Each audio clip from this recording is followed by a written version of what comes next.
இப்போ இந்தியாவை பொறுத்த மட்டும் இந்தியாவுக்கு வந்து இப்போ செவ்வாய் தசை அப்படிங்கிறாங்க. போர் சம்மந்தப்பட்ட விஷயங்களும் எல்லா பார்டர்ஸ்லலாம் ஒரு டென்ஷன் இருக்குது. ஸோ இதெல்லாம் எதனால் அப்படின்னா இந்தியாவை பொறுத்த மட்டும் இப்போ செவ்வாய் தசை. செவ்வாய்ங்கிறது யார்? போர் வீரர். இந்த தசையில் இப்படி தான் நடக்கும்.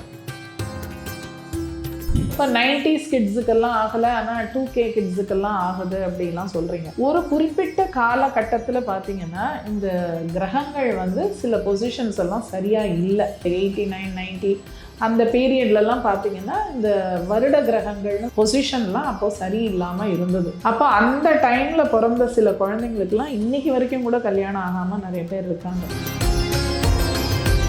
ஏதோ ஒன்று விட்டு கொடுத்து கல்யாணம் பண்ணிக்கிட்டாங்கன்னா எல்லாருக்கும் கல்யாணம் நடக்கும். அந்த காலத்தில் நம்ம பாட்டி தாத்தா காலத்துலேருந்து எல்லாரும் கல்யாணம் பண்ணிட்டு இன்றைக்கி எல்லாரும் நல்லா தான் இருக்காங்க, யாரும் கெட்டு போகலை. அதாவது கல்யாணம் பண்ணிக்கும் போதே இவ்வளோ பேங்க் பேலன்ஸ் இருக்கணும், சொந்த வீடு இருக்கணும், கார் இருக்கணும் அப்படின்னு இவ்வளோ கண்டிஷன் போட்டா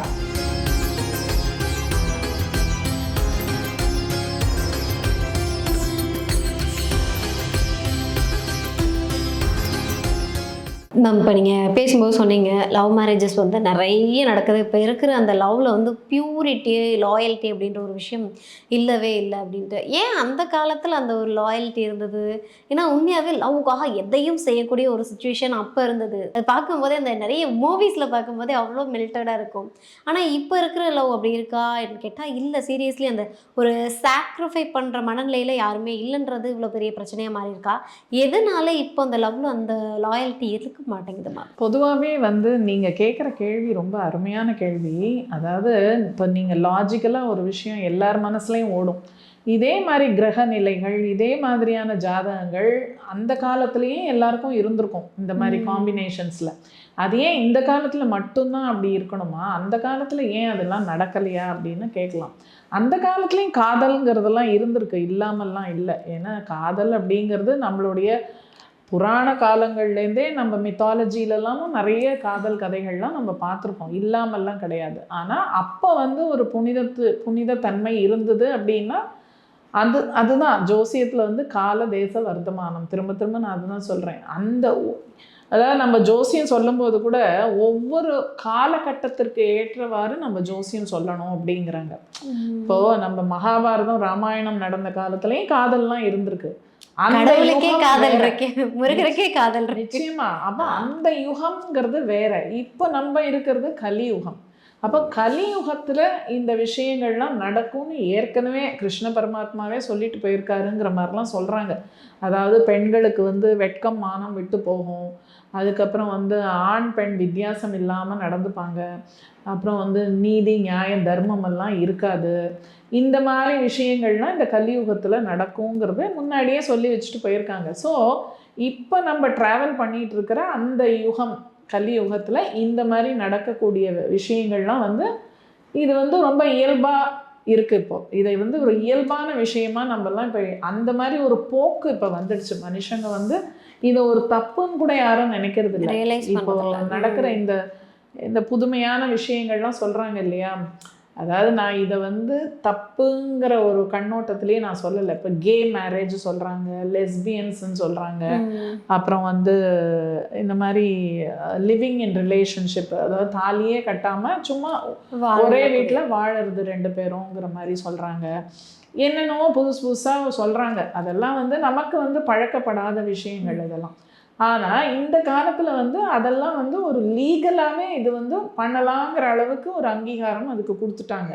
ஸோ இதெல்லாம் இந்த கலியுகத்தில் நடக்கக்கூடிய விஷயங்கள். ஸோ இதில் வந்து கிரகங்களை நம்ம வந்து சொல்கிறதா இல்லை இந்த யுக மாற்றத்தினால இது ஏற்பட்டதா அப்படிங்கிறது இருக்குது. பட் இது எல்லாருக்குமே நடக்கிறது இல்லை. அப்போது 7 கோடி மக்கள் தமிழ்நாட்டில் இருக்காங்க, 8 கோடி மக்கள் இருக்காங்கன்னா எல்லாருக்கும் அது இல்லை.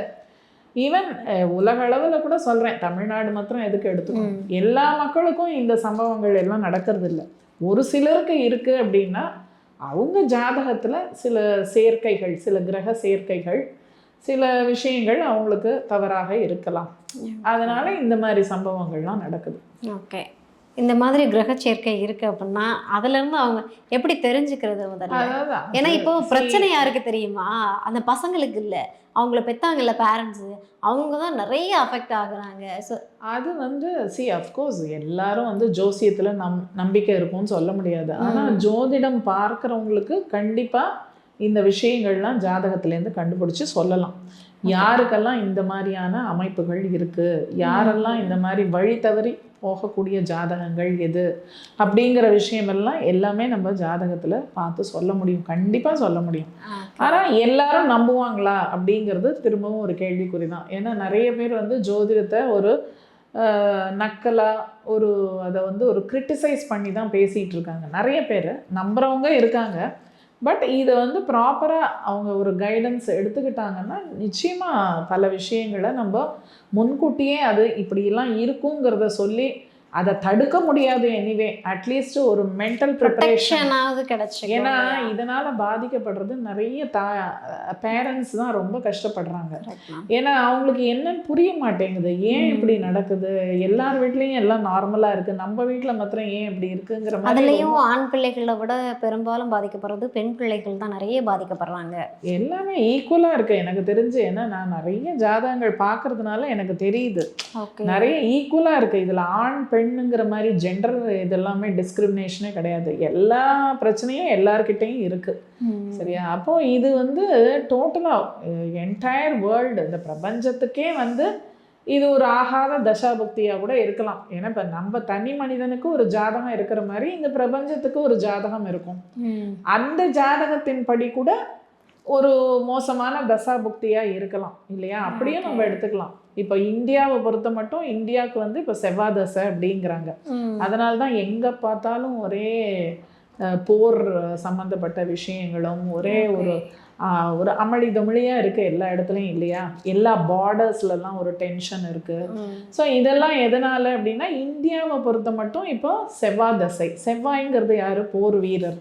அப்போ இந்த தசையில் இப்படி தான் நடக்கும். நம்ம இன்னும் 7 வருஷத்துக்கு இந்தியாவில் வந்து இந்த மாதிரியான ஒரு பதட்டமான ஒரு சூழல் அப்படிங்கிறது இருக்கும் அப்படின்னு நிறைய பேர் சொல்கிறாங்க. நான் மட்டும் சொல்லலை, நிறைய பேர் சொல்கிறாங்க.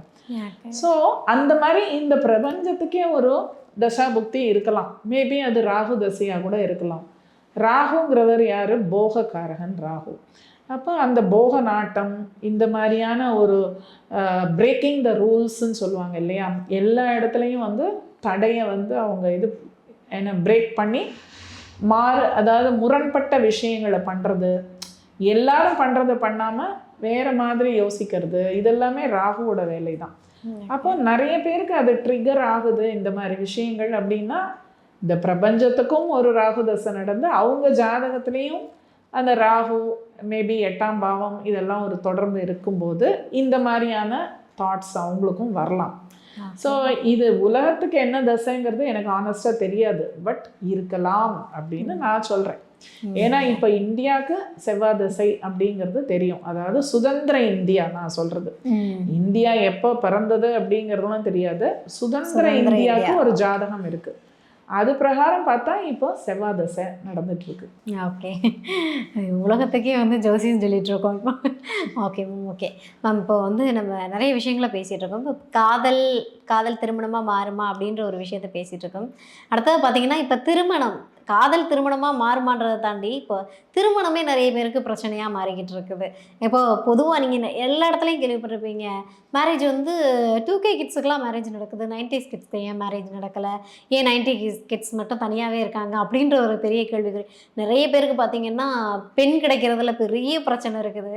இந்த மாதிரியான பிரச்சனைகள்லாம் எழுறதுக்கு காரணம் என்ன மேம்? இதுக்கு காரணம் வந்து கொழுப்புன்னு தான் நான் சொல்லுவேன். அதாவது எதிர்பார்ப்புகள் நிறைய இருக்குது எல்லாருக்குமே. அதாவது ஒரு சில இடத்துல நம்ம விட்டு கொடுத்து போகணுங்கிற அந்த எண்ணம் யாருக்குமே இல்லை.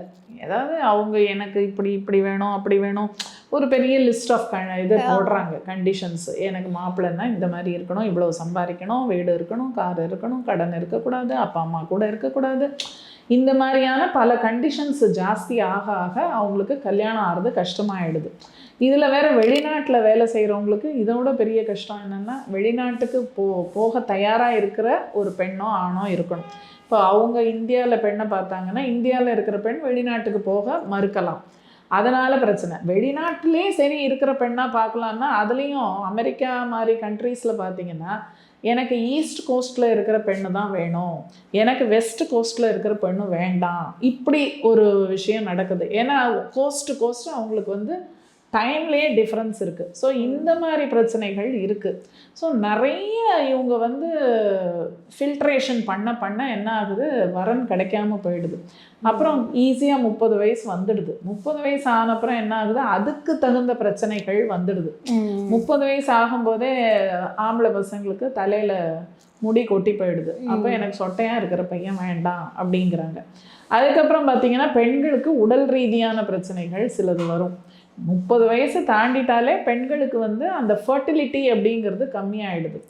சரியா? அப்போது எல்லாமே அது அந்தந்த வயசில் நடக்கணும். அதை கோட்டை விட்டுட்டோம்னா மிஸ்ஸிங் த பஸ்ஸுங்கிற மாதிரி நம்ம எல்லா விஷயத்தையும் மிஸ் பண்ணிடுவோம் லைஃப்பில். இதனால் பல விஷயங்கள் பாதிக்கப்படுது. அப்போது கல்யாணம் ஆகி 35 வயசில் ஒரு கல்யாணம் பண்ணிக்கிறாங்க, குழந்தை பிறக்கலைன்னா அதுக்கு ஒரு ப்ராப்ளம் ஆகி அதுக்கு ஒரு ட்ரீட்மெண்ட் பண்ணுறாங்க, அதில் உடம்பு கெட்டு போகுது ஃபர்தராக. இது மாதிரி பல பிரச்சனைகளை இன்றைய இளைஞர்கள் ஃபேஸ் பண்ணுறாங்க. ஸோ ஏதோ 10ல் 1 பழுது இல்லைன்னு ஏதோ ஒன்று விட்டு கொடுத்து கல்யாணம் பண்ணிக்கிட்டாங்கன்னா எல்லாருக்கும் கல்யாணம் நடக்கும். இப்போது இது மாதிரி தான் அந்த காலத்தில் நம்ம பாட்டி தாத்தா காலத்துலேருந்து எல்லாரும் கல்யாணம் பண்ணிட்டு இன்றைக்கி எல்லாரும் நல்லா தான் இருக்காங்க, யாரும் கெட்டு போகலை. ஆனால் இந்த காலத்தில் ஓவர் பிளானிங் பண்ணுறாங்க எல்லாத்தையுமே.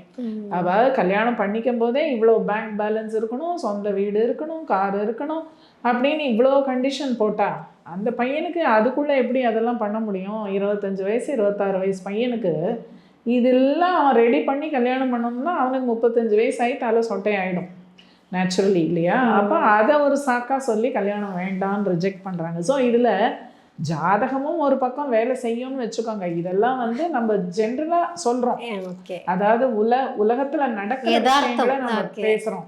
ஆனால் ஜாதகத்துலேயும் சில கோளாறுகள் இருக்குது. இந்த மாதிரி கல்யாணம் ஆகாதவங்களுக்கு பார்த்தீங்கன்னா ஒரு சில காரணங்கள் இருக்குது. சரியா? அப்போ அவங்க 7ஆம் இடம் சரியில்லாமல் இருக்கும், இல்லை 7, 12, 3, 5 இந்த மாதிரி பாவங்கள்லாம் திருமணத்துக்கு ரொம்ப முக்கியமான பாவங்கள். ஸோ இதெல்லாம் வந்து பாதிக்கப்பட்டிருக்கு. ஒரு கெட்ட கிரகத்தோட சேர்க்கை, பார்வை இந்த மாதிரிலாம் இருக்கும்போது திருமணமும் டிலே ஆகுது அவங்களுக்கு. ஓகே. அவங்க மனசே வந்து இப்போ கல்யாணம் வேண்டாம் அப்படிங்கிற அளவுக்கு அவங்க மனசையே அது மாற்றிடும். ஸோ அந்த மாதிரியான ஜாதகங்களுக்கும் வந்து நம்ம இதுக்கு வந்து உடனே பரிகாரம் பண்ணி அவங்க மனசை சரி பண்ணலாம் முடியாது. 30 வயசுக்கு மேலே தான் அவங்களுக்குலாம் பண்ணணும். அந்த மாதிரி ஒரு அமைப்பு இருக்கிற ஜாதகங்களுக்கு லேட்டாக திருமணம் பண்ணுறது தான் நல்லது கூட. சரியா? இப்போ 90s கிட்ஸுக்கெல்லாம் ஆகலை, ஆனால் 2K கிட்ஸுக்கெல்லாம் ஆகுது அப்படிலாம் சொல்கிறீங்க. ஒரு குறிப்பிட்ட காலகட்டத்தில் பார்த்தீங்கன்னா இந்த கிரகங்கள் வந்து சில பொசிஷன்ஸ் எல்லாம் சரியாக இல்லை. அதாவது எனக்கு தெரிஞ்சு இந்த 89, 90 அந்த பீரியட்லலாம் பார்த்தீங்கன்னா இந்த வருட கிரகங்கள்னு சொல்லக்கூடிய சனி, குரு இந்த மாதிரியான பொசிஷன்லாம் அப்போது சரியில்லாமல் இருந்தது. அப்போ அந்த டைமில் பிறந்த சில குழந்தைங்களுக்கெல்லாம் இன்றைக்கி வரைக்கும் கூட கல்யாணம் ஆகாமல் நிறைய பேர் இருக்காங்க.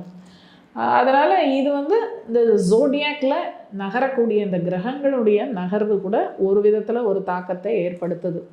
ப்ளஸ் அவங்க சுய ஜாதகத்திலையும் அவங்களுடைய ஜென்ம நட்சத்திரம் மேபி அதுக்கு சாதகமாக இல்லாமல் இருக்கலாம். இது மாதிரியான பல விஷயங்கள் ஜோதிட ரீதியாகவும் கல்யாணம் ஆகாமல் இருக்கிறதுக்கு காரணங்கள் இருக்குது. ஓகே. இப்போ நிறைய பேர் இங்கே கல்யாணம் ஆகலைன்னு சொல்கிறீங்களா? நிறைய பேர் நானும் பார்த்துட்டேன். அதுக்கு நிறைய ஏகப்பட்ட பரிகாரம் பண்ணுவாங்க. இப்போ ஒரு ஜோதிடரை போய் பார்ப்பாங்க, அவங்க வந்து அந்த கிரகம் சரியில்லைன்னு சொல்லுவாங்க, கோயிலுக்கு போயிட்டு வாங்கன்னுவாங்க, இல்லை சிக்கன்னு ஸ்பெஷலாக இருக்குது இந்த காளகஸ்தி அந்த மாதிரியான டெம்பிளுக்கெலாம் போயிட்டு வர சொல்லுவாங்க. ஆனால் அப்படி போயுமே அவங்களுக்கு வந்து திருமணம் அப்படின்ற விஷயம் கேள்விக்குறியாக தானே இருக்குது. அதுதான் நான் திரும்ப திரும்ப சொல்கிறேன், கோவிலுக்கு போகிறதுனால ஒரு பிரச்சனைக்கு தீர்வு கண்டுபிடிக்க முடியாது. கோவில் போகிறது நல்லது. இங்கே வந்து நான் சொல்கிற இந்த விஷயத்தை வந்து தப்பாக யாரும் புரிஞ்சிக்க வேண்டாம். கோவிலே போக வேண்டாம்னு நான் சொல்லலை, எல்லா கோவிலுக்கும் போங்க. பட் அது போகிறதுனால உங்கள் கிரகங்கள் மாறிடுங்கிறது மாத்திரம் தயவு செஞ்சு நினைக்காதீங்க. அது மாதிரி கிடையவே கிடையாது. சரியா? உங்கள் சொல்யூஷன் என்னதான்? சொல்யூஷன் என்னன்னா உங்களை நீங்கள் எங்கேயாவது மாற்றிக்கணும், அவ்வளோதான். இப்போ நீங்கள் 10 கண்டிஷன் போடுறீங்கன்னா அதில் 5 கண்டிஷன் சாட்டிஸ்ஃபை ஆனால் கூட பரவாயில்ல, நான் கல்யாணம் பண்ணிக்கிறேன்னு நீங்கள் இறங்கி வாங்க, அப்போ கல்யாணம் நடக்கும். நீங்க எல்லாமே வேணும் அப்படின்னு கேட்கும்போது தான் அந்த இடத்துல தான் பிரச்சனையே வருது. சரியா? மாற வேண்டியது நீங்க தான், கிரகங்கள் மாறாது. இப்போ நான் ஆசைப்பட்ட எல்லாமே எனக்கு கிடைக்கணும் அப்படின்னா என்னுடைய பூர்வ புண்ணியம் நல்லா இருக்கணும். நான் அந்த அளவுக்கு புண்ணியம் பண்ணியிருக்கணும் இல்லையா? என்னோட பாஸ்ட் லைஃப்பில் நான் என்ன பாவம் பண்ணேனோ, என்ன புண்ணியம் பண்ணேனோ அதுக்கேற்றாப்புல தான் இந்த ஜென்மத்தில் எனக்கு கிடைக்கும். பக்கத்து வீட்டு பொண்ணுக்கு வந்து ஒரு ஐஏஎஸ் மாப்பிள்ளை கிடச்சிருக்காரு, எனக்கும் அதே மாதிரி வேணும்னா அவ ஜாதகம் வேற, நம்ம ஜாதகம் வேற. So don't compare your self with others. அது பண்ணவே பண்ணாதீங்கிறேன் நான். நீங்கள் ஒரு தனி ஆன்மா, அவங்களோட ஆன்மா தனி. 2 ஆன்மாவும் தனித்தனி ஒரு இதோட கர்மத்தோட தான் வந்து பிறந்திருக்கு. அப்போ நீங்கள் ஈவன் ஒரே வீட்டில் ஒரு 4 சிஸ்டர்ஸ் இருக்காங்கன்னு வச்சுக்கோங்களேன், 4 பேரோட வாழ்க்கையும் ஒரே மாதிரி இருக்காது. ஒரு சிஸ்டர் நல்லா வசதியான வீட்டில் இருப்பாங்க, இன்னொரு சிஸ்டர் கொஞ்சம் கஷ்டப்படுற வீட்டில் இருப்பாங்க. ஸோ எல்லாரோட வாழ்க்கையும் ஒரே மாதிரி இருக்க முடியாது ஃபர்ஸ்ட் ஆஃப் ஆல். ஏன்னா அந்த ஆன்மா என்ன ஒரு இதோட வந்து பிறந்திருக்கோம் இந்த பூமியில், அதை மட்டும்தான் அனுபவிக்க முடியும். அதை தாண்டி நீங்கள் எதுவுமே யோசிக்க கூட முடியாது. ஸோ எனக்கு என்ன குடிப்பினையோ அதில் நான் சந்தோஷமாக இருக்கணும், அவ்வளோதான். சூப்பர். நமக்கு என்ன கிடைக்குமோ அதுதான் கிடைக்கும். அதான் சொல்லுவாங்களே, எண்ணெயை தேய்ச்சி மண்ணில் உருண்டாலும் ஒற்றை மண்ணு தான் ஒட்ட அப்படின்ற. ஓகே, சூப்பர் மேம், அழகாக சொல்லிட்டீங்க. அதாவது புரிதலும் விட்டு கொடுத்தலும் இருந்தால் உன் லைஃப் சக்ஸஸ் தான். Simple, life is very simple. நம்ம தான் அதை போட்டு ரெஸ்ட்ரிக்ட் பண்ணிட்டு இருக்கோம். அதாவது எப்பவுமே நம்மள அடுத்தவங்களோட கம்பேரே பண்ணக்கூடாது. நம்மளோடயே கம்பேர் பண்ணிக்கணும். நேற்றுக்கு நம்ம இப்படி இருந்தோம், இன்னைக்கு நம்ம இந்த லெவல் வந்திருக்கோம், நாளைக்கு நம்ம என்ன பண்ணணும், அப்படி உங்களை நீங்க உயர்த்திக்கிட்டே போங்க. Don't compare with the next person. அது வந்து ரொம்ப தப்பு. ரொம்ப அழகாக சொல்லிட்டீங்க. Super ma'am. இனிமேல் வந்து யாருமே திருமணம் நடக்கலைன்னு யோசிச்சுட்டு இருக்க மாட்டாங்க. ஓகே, முதல்ல நம்ம மாற்றிக்கலாம் அப்படின்ற ஒரு மென்டாலிட்டிக்கு இனிமேல் வரலாம். இந்த பதிவு பார்த்ததுக்கப்புறமா பார்க்கலாம் மேம், பொறுத்து வந்து பார்க்கலாம்.